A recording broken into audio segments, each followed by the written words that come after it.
So first we go to NACA airfoil tool generator and we input our NACA profile that we chose, which was 0 for maximum camber and maximum camber position and 12% thickness, and we plot the NACA. Once we plot, we will get a set of data where we will save all of these data in a text file in order to use later for console. We now head over to console where we will start. So we go to model, 2D, fluid flow, single, and laminar. And then we press study and stationary. Now we will head over onto geometry in order to add our NACA profile. So we go to polygon, type will be solid, data will be a file that we saved, which was a text file, and build all. Now we will go to rectangle. Just make any rectangle around the airfoil. So we will make it 4, 4, center, 0. And there we go. Now we have the rectangle around the airfoil, which will represent our control volume. Now we would like to rotate the airfoil into a certain angle of attacks. So we go to transforms, rotate, and then we will pick the airfoil. And we can now rotate the airfoil to whatever angle we would like. So for example, we can pick 10 degrees. And there we go. Next we will go to booleans and difference. So we would like to subtract the rectangle by the airfoil, and here we will get the airfoil. So now we will move on to adding the inlet and outlet of the rectangle. So inlet, we will set this line as the inlet, and outlet, this part as the outlet. For the inlet, we would like to have a 0.1 meter per second velocity field, and outlet we will keep it atmospheric pressure. For the materials, we would like to add air, of course, so built-in and air. Now now we will move on to the mesh.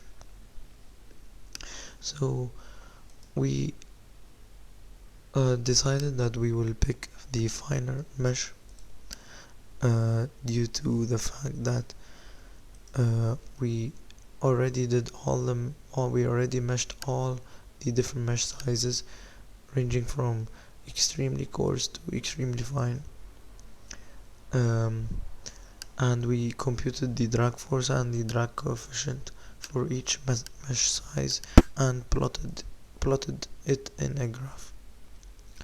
So as you can see, right around the finer point, the results or the solution starts converging. However, the extremely fine option is the most accurate. However, it took a long time for us to compute the extremely fine option, so we chose the finer mesh size. And now after the mesh size was complete, we would like to compute the study.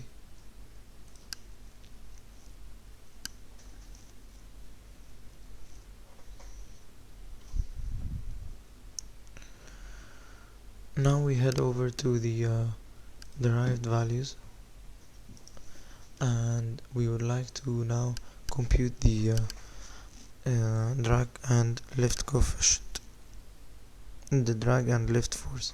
So for the expression, we go to SPF, we write SPF dot T underscore stress in the X, and we do the same thing.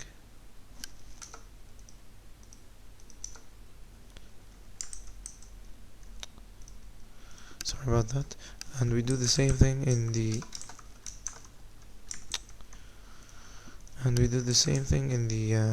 y direction. So for the x direction, it would be the drag. So let's name it drag. And the y direction will be the lift force.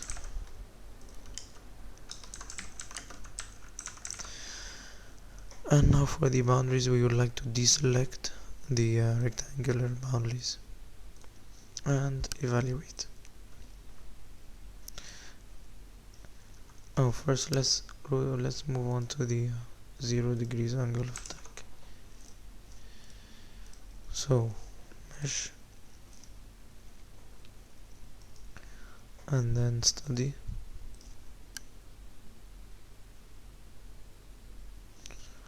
and line integration.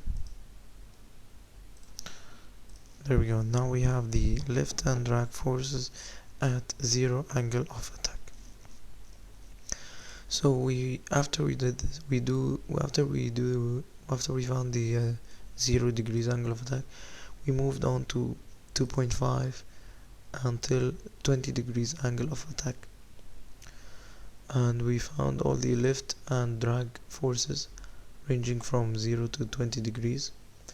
And then using the equations we learned in class, we found the lift coefficient and the drag coefficient, and we plotted the data as we see here, the lift and the drag, the lift versus angle of attack and drag versus angle of attack. And as angle of attack increases, the lift and drag increases. However, the drag increases significantly more than the lift as we increase angle of attack due to the increase in pressure forces.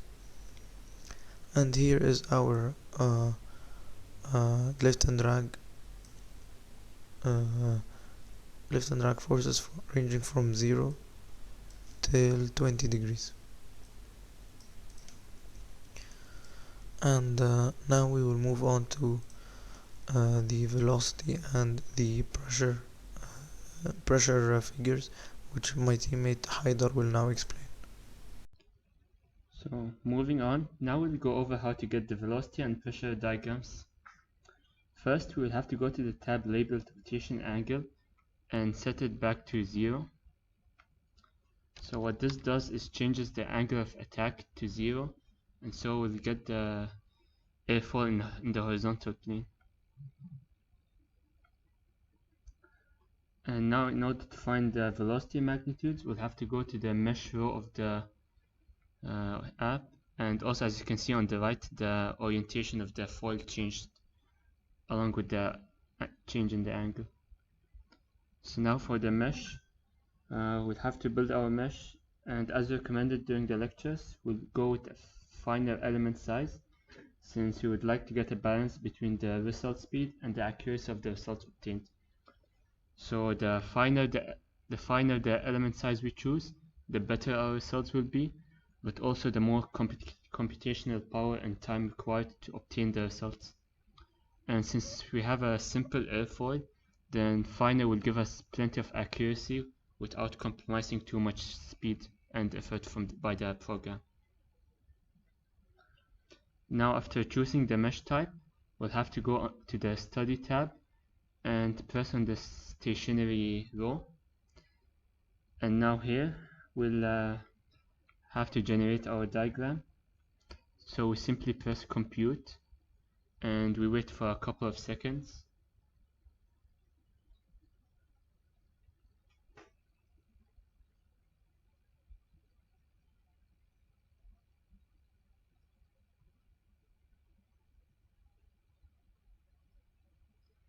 And now we can see the velocity magnitude diagram obtained. So the scale on the right shows the speed. So red is the maximum while dark blue is the minimum. And now if we zoom in into the diagram, we can see at the front of the airfoil there's a slight spot of blue, which means that the wind is forced to decelerate to 0 since the air hits the front of the airfoil and cannot travel further, and then it's forced to go along over the contour of the airfoil. And throughout the airfoil there's a thin sheet of stagnant air surrounding it, as we can see through the slight shell of blue lines covering the entire airfoil. And this is due to the surface friction, which forces the air in direct contact with the surface to be at standstill. And the further away we go from the surface, we can see that the blue shifts to green, yellow, and then back to red. Since the further away from the surface we go, the less friction there is. And another important point to note is the wake region. And this is the region behind the airfoil.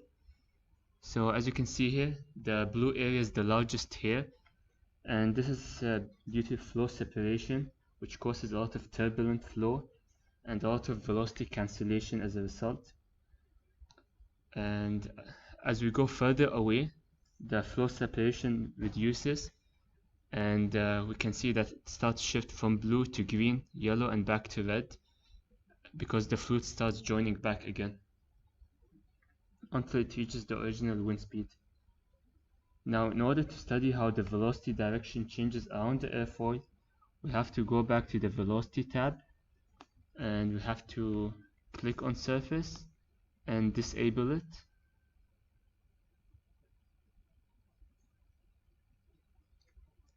And now we go to velocity, right click, and we choose streamline.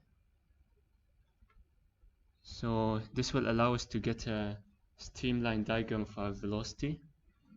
So for the data set, we can simply get our prior solution, which was already calculated earlier.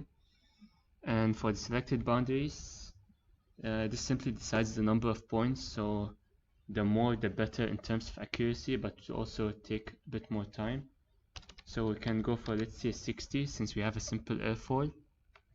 And for the selection, we'll go with all of the boundaries, and we simply have to click on plot again.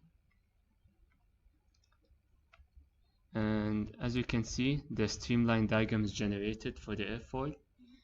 And now my friend Ahmed will continue discussing about it.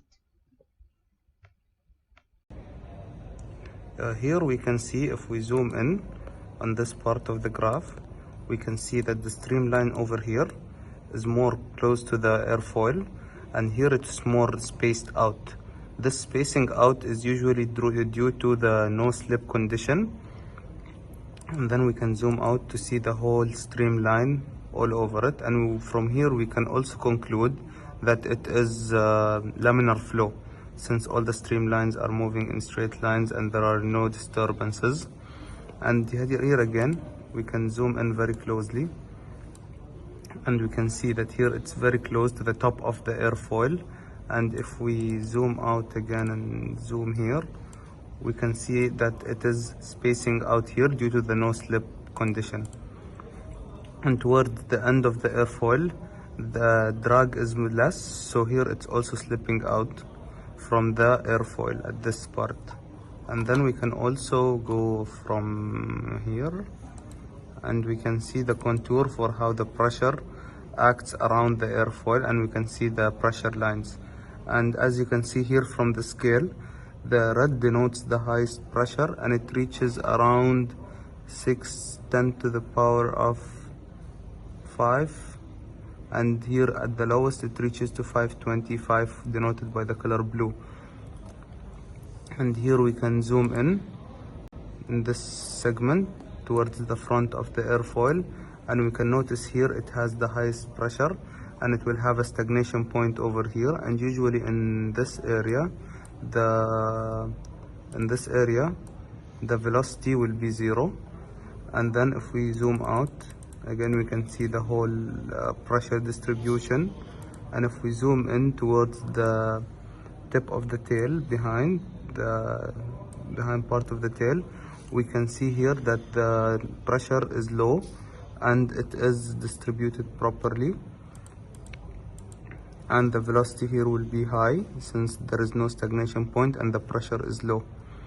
And that will be it for our analysis, and we conducted mostly the velocity and the pressure, and we focused on it since they are the most important aspects, and they can tell us about how the airfoil will react towards the pressure and the velocity, and according also to a laminar streamline which was used in our velocity analysis. That's it, and thank you.